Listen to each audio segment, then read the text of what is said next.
Yung ad interim appointment ni retired Associate Justice Mendoza bilang miyembro ng Judicial and Bar Council ay ipinagpaliban. Alamin natin ang kabuuan at iba pang mga impormasyon. May balita si Bombo JC Galvez. Ipinagpaliban ng makapangyarihang Commission on Appointments ang pagtatalaga kay retired Associate Justice Jose Catral Mendoza bilang miyembro ng Judicial and Bar Council. Ayon kay Congressman Alfredo Garbin, mas mainam munang i-defer ang kumpirmasyon ng appointment dahil kulang ng oras matapos ang masusing pagtatanong ng ilang senador kay Mendoza. Bago ito, ipinahayag ni Senadora Amy Marcos ang kanyang pag-aalinlangan sa integridad at independence ng Judicial and Bar Council batay sa mga naging sagot ni Mendoza sa mga tanong ng Commission on Appointments. Anya pa, wala siyang nakikitang sapat na dahilan upang suportahan ang appointment ni Mendoza.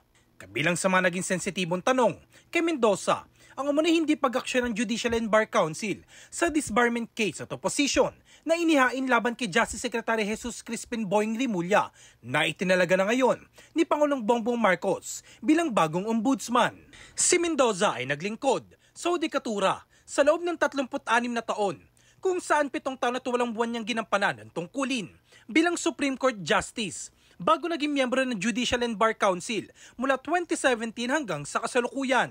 It's very clear that the JBC requires that an applicant should have no pending administrative or criminal case before any office, considering that Secretary Boying Rimulya was included in the list of nominees despite having pending cases and issues touching on propriety. Would you agree that such inclusion may cast doubt on your council's adherence to the constitutional requirement of recognized probity and independence?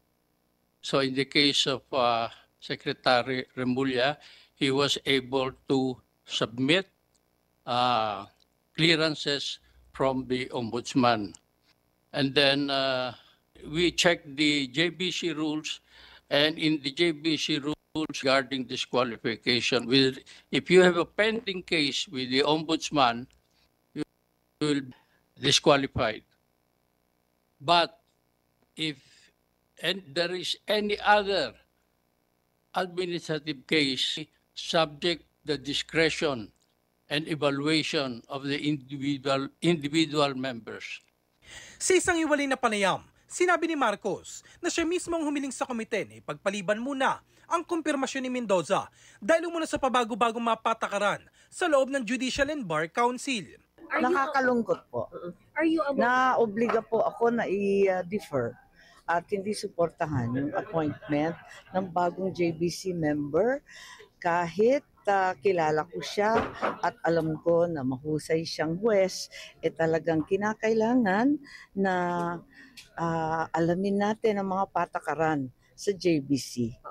Magugunit ang iginit ni Marcos na tila pinipilit umunong pagpapakulong kay Vice President Sara Duterte kaya naisip talaga si Rimulya bilang ombudsman. Dagdag pa niya, mukhang palabas lamang ang paglabas ng shortlist ng mga pangalan para sa posisyon. Ani Marcos, ang ombudsman ay dapat nagsisilbing bantay sa mga opisyal ng pamahalaan. Ngunit bakit anya nagtatalaga ng isang kaduda-dudang personalidad? Para sa Bombo Network News, ako si Bombo JC Galvez, and this is Bombo Radio Philippines, the #1 and most trusted source of news and information. Basta Radio, Bombo! For the most trusted source of news and information, visit our website at www.bomboradio.com. Follow us on Bombo Radio mobile app, Facebook, YouTube, TikTok, and X, formerly Twitter. Like, share, and stay connected. Anytime, anywhere.